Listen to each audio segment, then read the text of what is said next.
तो आज के टॉपिक में हम बात करने वाले हैं मोहरे, लिपि और बाट के बारे में बात करेंगे। क्या आपको पता है कि इसका इस्तेमाल हम किसके लिए करते थे? इन तीनों चीजों का जो इस्तेमाल है वह हड़प्पा और मेसोपोटामिया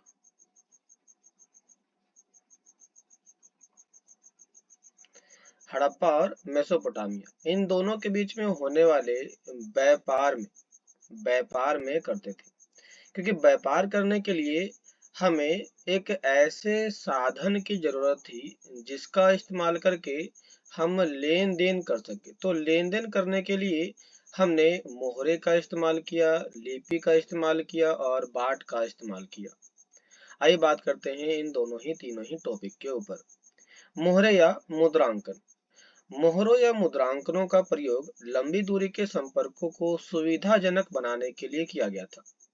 कल्पना कीजिए कि सामान से भरा एक थैला एक स्थान से दूसरे स्थान तक भेजा गया।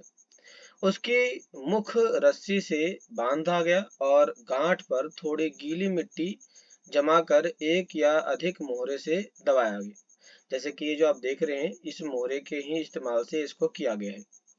जैसे कि मिट्टी पर मोहरों की छाप पड़ गई। यदि इस थैले के अपने गंतव्य स्थान पर पहुंचने तक मुद्रांकन अक्षुण्य रहा। अक्षुण्य का मतलब होता है जैसा था वैसा ही रहा। तो इसका अर्थ था कि थैले के साथ किसी भी प्रकार की छेड़छाड़ नहीं की गई। अर्थात मुद्रांकन से प्रेषक के पहचान का पता चलता है। तो अब हमें जब भी हम एक सामान को एक जगह से दूसरी जगह भेजते हैं तो इसके ऊपर हम एक पंच मार देते हैं। तो जो पंच मारते हैं जैसे कि यहाँ पे दिखाया गया है, ये जो पंच मारा गया है, ये जो पंच है यह इस सामान के शुद्धता की पहचान करता है कि ये पहचान जो सामान है वह शुद्ध है या अशुद्ध है, यह इसकी पहचान करता है। तो कहीं ना कहीं आप इस बारे में कह सकते हो कि जब एक सामान को दूसरे जगह तक भेजा गया तो उसके शुद्धता की पहचान करने के लिए हमने मोहरे का इस्तेमाल और मुद्रांकन का इस्तेमाल चालू किया। अभी हमें कहता है एक रहस्यमयी लिपि। आइए हम बात करते हैं एक रहस्यमयी लिपि के बारे में। कहता है कि सामान्यतः हड़प्पाई मोहरों पर एक पंक्ति में कुछ लिखा है। जैसे कि आप देखेंगे तो जो आप देख रहे हैं ऊपर के सारे लिखे गए चिन्ह, यह एक प्रकार की भाषा है, यह एक प्रकार की लिपि है।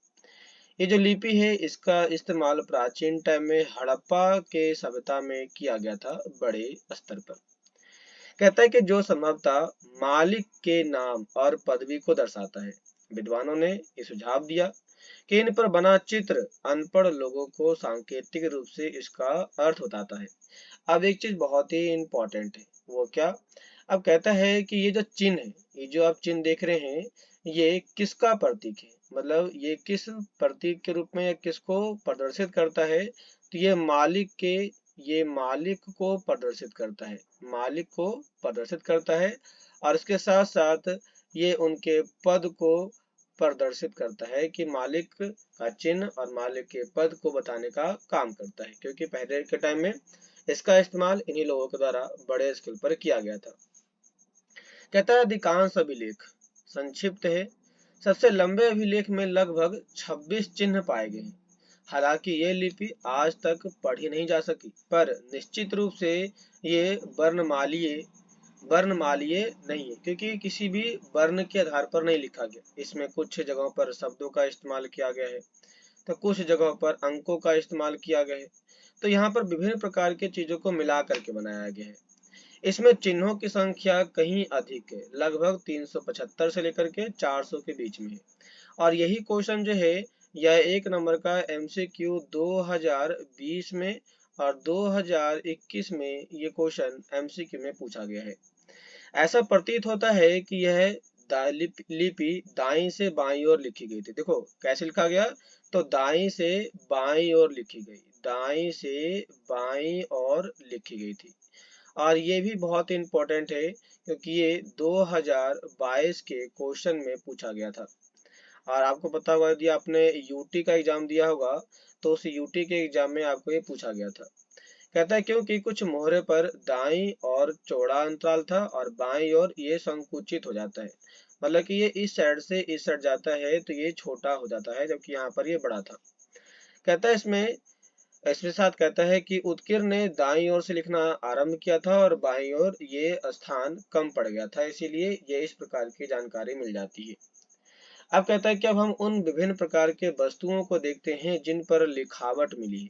मोहरे, तांबे के औजार, मर्दबानों के अवंठ, तांबे तथा मिट्टी की लघु पट्टिकाएं, आभूषण, अस्थि छड़े और यहाँ तक कि एक प्राचीन सूचना पट, इन सभी चीजों के ऊपर हमें किसकी जानकारी मिल जाती है? तो लिखावट की जानकारी मिल जाती है। तो हमें लिखावट के बारे में जानकारी कहाँ कहाँ से मिल जाती है? मोहरों पर से, तांबे के औजारों पर से, मर्दवान के अवंठ पर से, तांबे पर से, मिट्टी के लघु पट्टिकाओं पर से, आभूषण पर से, अस्थि छड़ों के ऊपर से, यहाँ पर से जानकारी मिल जाती है। कहता है कि याद रखिए, हो सकता है कि नष्ट प्राय वस्तुओं पर भी लिखा जाता होगा। मतलब कि जब कुछ चीजें बनाया गया, इस्तेमाल किया गया, लेकिन वो आज के समय में नहीं है, मतलब नष्ट हो गया, तो उनके ऊपर भी इसका इस्तेमाल किया गया होगा। क्या इसका अर्थ लगाया जा सकता है कि साक्षरता व्यापक थी? हाँ, क्योंकि ज्यादातर लोग यदि पढ़े लिखे थे तभी तो उन लोगों ने हर जगह पर जहां देखा वहीं पे कहीं ना कहीं टेप दिया, लिख दिया, मतलब कि तो कहीं ना कहीं आप कह सकते हो कि जो लोग हुआ करते थे ये बड़े स्केल पर साक्षर थे और हर जगहों का इस्तेमाल ये अपने शब्दों में लिखने का काम करते थे, अर्थात ये अपने साक्षरता को प्रदर्शित करने का काम करते थे। इसमें कहता है बाट, आइए देखते हैं बाट के प्रयोग के बारे में। कहता है कि विनिमय, विनिमय मतलब लेन देन करना। जब भी हम किसी से कोई सामान लेते हैं देते हैं तो उसे विनिमय कहते हैं। विनिमय बाटों की एक सूक्ष्म और परिशुद्ध प्रणाली के द्वारा नियंत्रित है।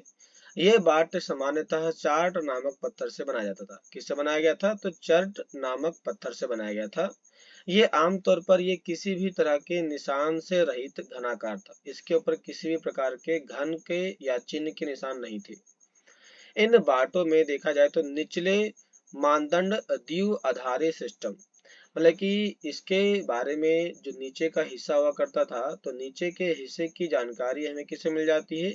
इसके जो नीचे का जो हिस्सा था इसकी जानकारी हमें द्विआधारी सिस्टम से मिल जाता है। अर्थात यहाँ पर 1, 2, 2 का गुना 4, 4 का गुना 8, 8 का गुना 16, 16 गुना 32, तो ये दो दो के आधार पर मिल जाते हैं।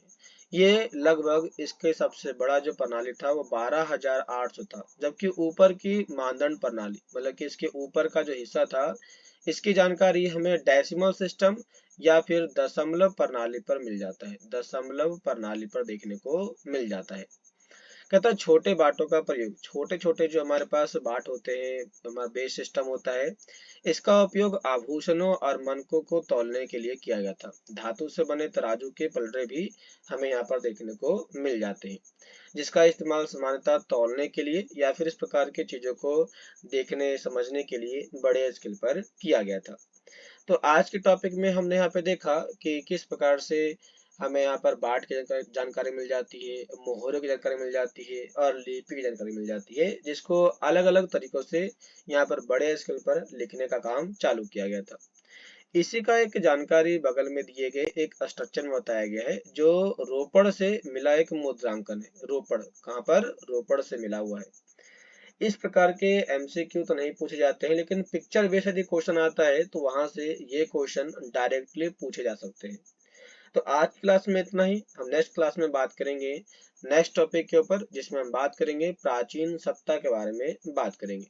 तो आज के लिए इतना ही, मिलते हैं नेक्स्ट क्लास में, तब तक के लिए धन्यवाद।